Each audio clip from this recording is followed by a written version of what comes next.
AP ముఖ్యమంత్రి చంద్రబాబు నాయుడు గారు ఢిల్లీ పర్యటనలో ఉన్నారు. ఢిల్లీకి వెళ్తున్న సమయంలోనే తెలుగుదేశం పార్టీ మీడియా అంతా చంద్రబాబు నాయుడు గారు ఢిల్లీ వెళ్తున్నారు, అమిత్ షాతో పాటు కేంద్ర మంత్రులందరినీ కలుస్తారు, ప్రధానంగా తిరుమల లడ్డు అంశం పైన మాట్లాడబోతున్నారు, వైసీపీకి చాలా ఇబ్బందికరమైన పరిస్థితులు రాబోతున్నాయి, ఒక రకంగా ప్రచారం చేసుకుంటూ వచ్చారు. అయితే ఇక్కడ బాగా నిశ్చితంగా గమనిస్తే ఇలాంటి గ్యాస్ ప్రచారం చేయడానికి తెలుగుదేశం పార్టీ తన టీవీ ఛానళ్లను ఉపయోగిస్తుంది, పత్రికలను ఉపయోగించడం లేదు. పత్రికల్లో మాత్రం ఎక్కడ చంద్రబాబు నాయుడు గారు ఢిల్లీ వెళ్తున్నారు, లడ్డు అంశంపై ఆయన ప్రధానంగా ప్రస్తావించబోతున్నారని ఎక్కడ రాయడం లేదు. టీవీ ఛానల్లో మాత్రం చంద్రబాబు నాయుడు గారు ఢిల్లీ వెళ్లారు, అమిత్ షాతో కలిశారు, కేంద్ర మంత్రులు కలిశారు, అందరి దగ్గర లడ్డు గురించి మాట్లాడుతున్నారంటూ ప్రచారం చేస్తున్నారు.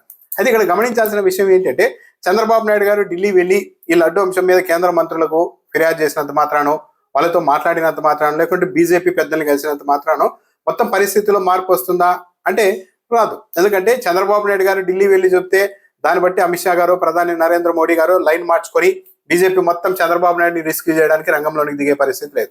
ఎందుకంటే ప్రధానంగా చంద్రబాబు నాయుడు గారు తనకంటూ తాను ఊహించుకున్నారో, లేకుంటే ఎవరైనా సలహా ఇచ్చారో, లేకుంటే సొంత వ్యూహమో కానీ పెద్ద గోల్ వేసుకున్నారు, సెల్ఫ్ గోల్. ఒక ఊబిలో చిక్కుకుపోయారు. ఈ ప్రపంచంలో ఒక చంద్రబాబు నాయుడు గారు తప్పించి ఏ ఒక్కరు కూడా, మరీ ప్రధానంగా హిందువులు ఏ ఒక్కరు కూడా చంద్రబాబు నాయుడు గారు మాట్లాడినట్టుగా తిరుపతి లడ్డు విషయంలో మాట్లాడే ప్రసక్తి ఉండదు, ఆ సాహసమే చేరు. కానీ చంద్రబాబు నాయుడు గారు అన్నిటికీ తెగించి మరీ ప్రచారం చేసేశారు, ఇప్పటికీ ప్రచారం చేస్తూనే ఉన్నారు. దీనివల్ల చంద్రబాబు నాయుడు గారు తనకు తెలియకుండానే ఒక విపరీతమైన మోయలేనంత భారాన్ని నెత్తినేసుకున్నారు, ఒక ఊబిలో చిక్కుకుపోయారు. దీంతో ఈ మొత్తం ఎపిసోడ్ లో నేను ఒంటరి అయిపోయానే అన్న భావనతో చంద్రబాబు నాయుడు గారు దిక్కులు చూసే పరిస్థితి వచ్చింది. బీజేపీ వాళ్ళని మీరు కూడా వచ్చి మాట్లాడండి అని బతిమలాడుకోవాల్సిన పరిస్థితి దాదాపు వచ్చేసింది. కానీ బీజేపీ వాళ్ళకు ఒక విషయం తెలుసు, చంద్రబాబు నాయుడు గారు మాట్లాడినట్టుగా తిరుమల లడ్డు విషయంలో, తిరుమల ఆలయం గురించి మాట్లాడితే ఏ ఒక్క హిందువు కూడా హర్షించరు. ఇలా ఆ లడ్డులు అది కలిసింది ఇది కలిసిందని చంద్రబాబు నాయుడు లాగా ఇల్లెక్కి ప్రచారం చేస్తే అసలైన హిందువులంతా మీరెక్కడ హిందువులని మాట్లాడే పరిస్థితి ఉంటుంది. ఇక్కడ బీజేపీ గమనించిన కీలకమైన పాయింట్ను టీడీపీ గమనించలేకపోయింది, చంద్రబాబు నాయుడు గారు కనీసం గమనించలేకపోయారు. తాను తిరుమల లడ్డులో అది కలిసింది ఇది కలిసిందని ప్రచారం చేస్తే అదంతా వైసీపీ మీద వ్యతిరేకతగా టర్న్ అవుతుంది అనుకున్నారు. కానీ ఒక ప్రభుత్వ పెద్ద అయి ఉండి, రాష్ట్ర పెద్ద అయి ఉండి మీరు ఈ విధంగా ప్రచారం చేయడం ఏంటి అన్న ప్రశ్న వచ్చేసరికి సమాధానం లేకుండా పోయింది. బీజేపీ వాళ్ళు మరో ప్రశ్న కూడా సంధిస్తున్నారు. వెంకటేశ్వర స్వామి ఆలయానికి సంబంధించిన ప్రతిష్ట దెబ్బతీసేలాగా చంద్రబాబు నాయుడు గారు ఈ స్థాయిలో ప్రాపగాండా చేస్తూ ఉన్నారు. నేను ఒకవైపు వెంకటేశ్వర స్వామి భక్తుడిని, హిందువుల కోసం ఇదంతా చేస్తున్నానని ప్రచారం చేస్తున్నారు కదా. అదే ఇతర మతాలకు సంబంధించిన వ్యవహారాల్లో అయితే చంద్రబాబు నాయుడు గారు ఇంత బహిరంగంగా నిరూపితం కాకముందే ఆ మతాలకు సంబంధించిన వ్యవహారాల్లో ప్రార్థనా మందిరాల గురించి మాట్లాడి ఉండేవారు కాదు. ఎందుకంటే వారు ఒప్పుకోరు. అదే హిందువులు అయితే ఏం చేయరు, నేను ఒక వెంకటేశ్వర స్వామి భక్తుడిని అని చెప్పుకొని ఏ ప్రాపకాండ అయినా చేయొచ్చు, రాజకీయంగా కలిసి వస్తుంది అన్న ఉద్దేశంతో చంద్రబాబు నాయుడు ఇదంతా చేస్తున్నారు.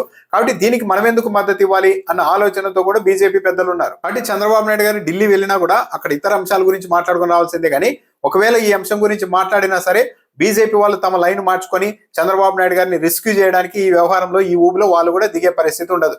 ఒక విధంగా వైసీపీ వాళ్ళు అదృష్టవంతులనే చెప్పాలి.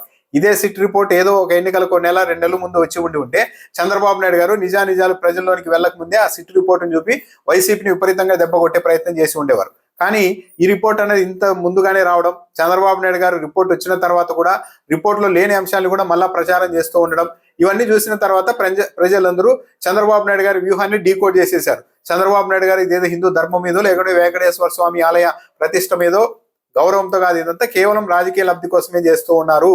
అందుకే వెంకటేశ్వర స్వామి ఆలయ ప్రతిష్ట ఏమవుతుంది, లడ్డు ప్రతిష్ట ఏమవుతుంది అన్న విషయాన్ని కూడా పట్టించుకోకుండా ఇలా రోజుకో అంశాన్ని తెరపైకి తెచ్చి చంద్రబాబు నాయుడు గారు ప్రచారం చేస్తున్నారని పబ్లిక్ అర్థమైపోయింది. సో వచ్చే ఎన్నికల్లో మళ్ళీ చంద్రబాబు నాయుడు గారు ఈ విషయాన్ని వాడకుండా ఏముండరు, దీన్ని కూడా ప్రస్తావిస్తారు. కానీ దీని ఇంపాక్ట్ అంతా వెళ్ళిపోయింది. ఇప్పటివరకు చంద్రబాబు నాయుడు గారి ఆలోచన ఏంటంటే ఈ అంశాన్ని ఎన్నికల ఎజెండాగా పెడితే మతపరంగా రెచ్చగొడితే హిందువులందరినీ వైసీపీ దెబ్బతింటుందని ఆలోచన చేశారు. కానీ ఇప్పుడు ఆ వ్యూహం అనేది వీక్ అయిపోయింది, ఆ అస్త్రం నిర్వీర్యం అయిపోయింది. ఒకవేళ ఎన్నికల్లో ఈ అంశాన్ని మళ్ళా ప్రధాన ఎజెండాగా తీసుకొని వెళ్ళినా సరే 2004 ఎన్నికల సమయంలో అలిపిరి దగ్గర తన మీద దాడి జరిగితే ఆ దాడిని చూపెట్టి, చూసారా మావోయిస్టులు నా మీద ఎంత ఘాతుకానికి పాల్పడ్డారు, కాబట్టి ఓట్లు వేయండి అని సానుభూతి కోణంలో ఎన్నికలకు వెళ్తే అప్పుడు ప్రజలు పూర్తి స్థాయిలో తిరస్కరించారు. ఇప్పుడు కూడా ఈ అంశం ఆధారంగా ఎన్నికల్ని కూడా నిర్వహించాలి అనుకుంటే, చంద్రబాబు నాయుడు గారు ఎన్నికలకు వెళ్ళాలి అనుకుంటే తప్పనిసరిగా భంగపాటు అయితే తప్పదు. తిరుమల లడ్డు వ్యవహారం మీద ఈ స్థాయిలో రచ్చ చేయాలన్న ఆలోచన నిజంగా ఆ వ్యూహం చంద్రబాబు నాయుడు గారిది అయితే ఇక తెలుగుదేశం పార్టీని ఎవరు కాపాడలేరు. అలా కాకుండా ఇంకెవరైనా సలహా ఇచ్చింటే ఆ సలహాదారులను వెంటనే మార్చాల్సిన అవసరం అయితే తెలుగుదేశం పార్టీకి ఉంటుంది. ఎందుకంటే పూర్తి బూమరాంగ్ అయిపోయింది.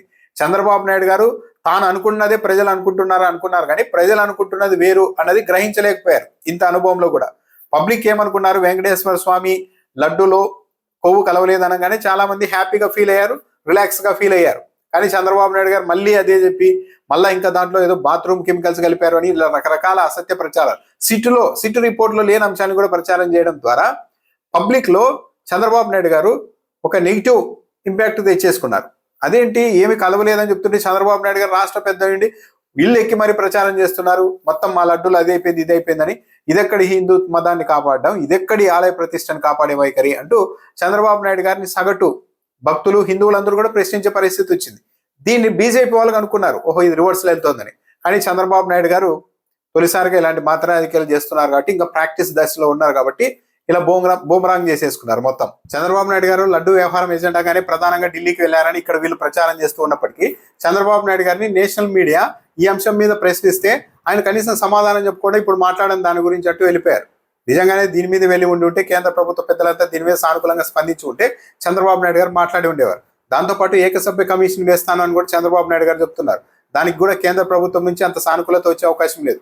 ఎందుకంటే ఈ దర్యాప్తు చేసింది సిట్టు కేంద్ర ప్రభుత్వ పరిధిలో ఉంటుంది కాబట్టి సిట్టు దర్యాప్తు సరిగా లేదు, దీని మీద ఇంకో ఏకసభ్య కమిషన్ వేసుకోండి అని కేంద్ర ప్రభుత్వం కూడా అనుమతిస్తే తన ఆధీనంలోని సిబిఐని అవమానించినట్టు అవుతుంది. దాంతోపాటు ఈ సిట్టు వేసింది సుప్రీంకోర్టు వేసిన సిట్టుకి వ్యతిరేకంగా దానికి పోటీకి ఇంకో కమిటీ వేస్తానని చంద్రబాబు నాయుడు గారు అంటే ఒక విధంగా సుప్రీంకోర్టును కూడా ధిక్కరించడమే అవుతుంది.